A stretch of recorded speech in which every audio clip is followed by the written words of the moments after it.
closed.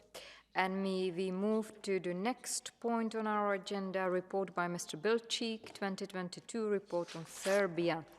And I am happy to see Mr. Bilčík, and I give him the floor immediately. The floor is yours. Thank you very much, Madam President, Commissioner, dear colleagues. Let me start by expressing my deep condolences to all the families, but also the people of Serbia, for the terrible events which took place last week in Belgrade and Mladenovac, the mass shootings. These tragic events are really something which moved not just the people in Serbia, in the region, but also here in the European Parliament. And let me assure everyone in Serbia that just like the members of this House stood with the people of Serbia yesterday, they will also continue to stand with the people of Serbia in these difficult times. When we look back at 2022 and we look at the report, it was a very complex year. And it was a very complex year for Europe. It was a very complex year for Serbia as well. Let me start with the internal developments and the key findings there. My report does welcome the adoption of measures on improving the electoral conditions ahead of the April 2022 elections, as a result also of the inter-party dialogue, which was co-facilitated by the European Parliament, and the overall conduct of elections, and especially, let me underline, the return of the opposition to the Serbian National Assembly. I think politically this was an important moment just in terms of last year, but also when we look back at the past few years. This is important for Serbia, Serbian democracy, and Serbian politics.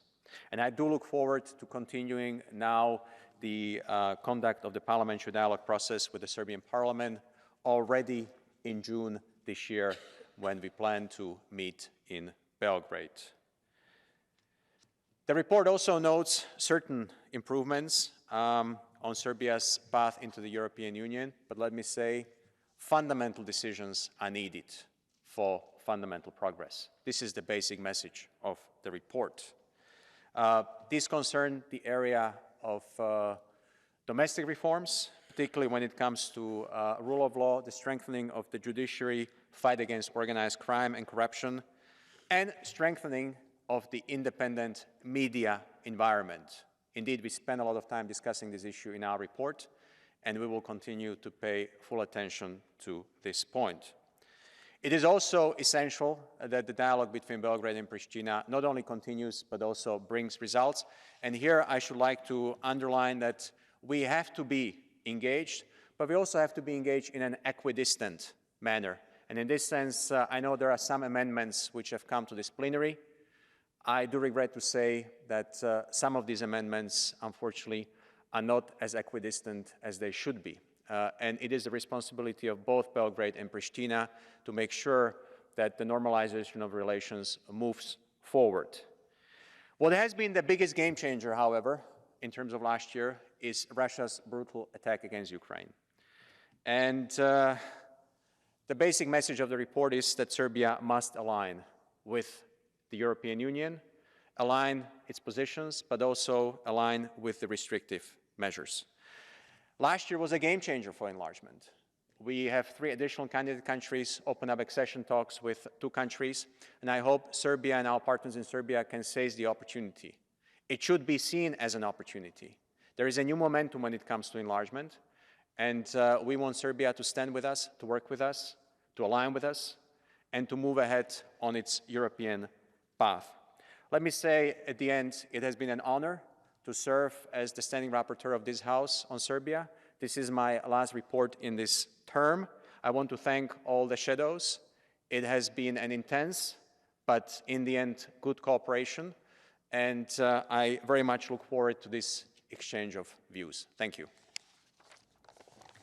Thank you very much, Mr. Bilčík. Now I would like to invite Commissioner Várhelyi for his comments and remarks, please. Dear President, honorable members, first of all, I want to express our condolences on behalf of the Commission to all the victims and their families in the horrific shootings in Serbia. We stood by the people of Serbia, and we will continue to do that. And I think there is one very clear message we should all send. This violence must end. This illicit use of violence for whatever purpose must end.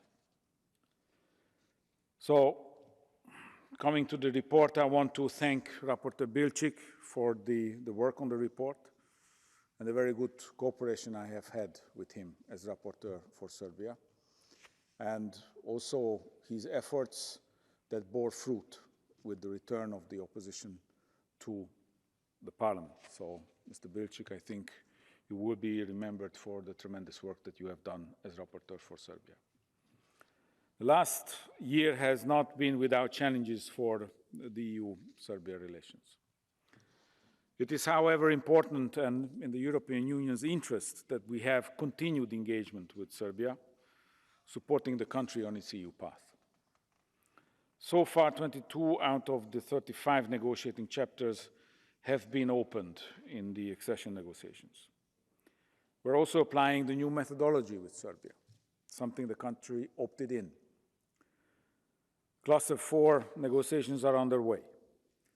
The Commission assesses that Serbia has fulfilled the opening benchmarks for Cluster 3 on competitiveness and inclusive growth, and that this cluster is technically also ready for opening. The overall pace of accession negotiations will continue to depend on Serbia's progress on the area of the rule of law, as it is enshrined in the new methodology. Serbia's non-alignment with the EU common foreign and security policy on sanctions against Russia is, of course, a serious issue. Nevertheless, the Commission's objective for 2023 has been and will remain to work together with Serbia to achieve that. We welcome the government's determination to pursue Serbia's strategic objective of joining the EU. Serbia's timely adoption of the legislation implementing last year's constitutional amendments to strengthen the independence of the judiciary is an important progress in this area of the rule of law. We also welcome Serbia's recent steps on aligning with EU visa policy for the nationals of 6 countries that present a risk of irregular migration to the EU. A further positive development is the announced removal of market-distorting public procurement legislation. On the dialogue with Pristina, the Commission has welcomed the agreement on the path to normalization of relations, which puts the EU-facilitated dialogue on a solid forward-looking path and paves the way for comprehensive normalization. We now expect all provisions of the agreement and the annex to be implemented without delay.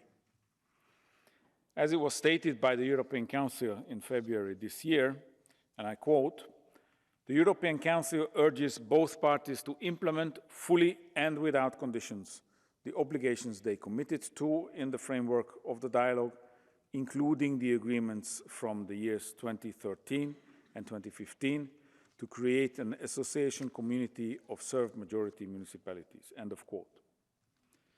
Furthermore, we are also discussing with Serbia how it can deliver tangible results in further priority areas, such as media freedom, by ensuring greater media pluralism and tackling foreign information manipulation and disinformation. It is crucial that this work reflects the media strategy and brings Serbia in line with the EU acquis. War crime prosecution also needs to be tackled. We are also engaging with Serbia to deliver on priorities under Cluster 4, on the Green Agenda and sustainable connectivity. Our messages are clear. We expect Serbia to align with EU policy on energy, unbundle its gas sector, and diversify its energy supply. Progress also requires that Serbia ensures parliamentary work is organized and predictable, and that there is a national consensus on EU accession-related reforms. We also support the work of the European Parliament in its follow-up to the inter-party dialogue. The Commission continues to help Serbia with the implementation of the Economic and Investment Plan for the Western Balkans, including support for gas interconnectors and energy support package. To conclude, we strongly encourage Serbia to provide strategic and more robust communication on the benefits of the EU to its citizens. The EU is and will remain Serbia's main political and economic partner, investor, and donor, and continues to support the country on its EU path. Thank you. Thank you very much, Mr. Commissioner. Now, on behalf of the group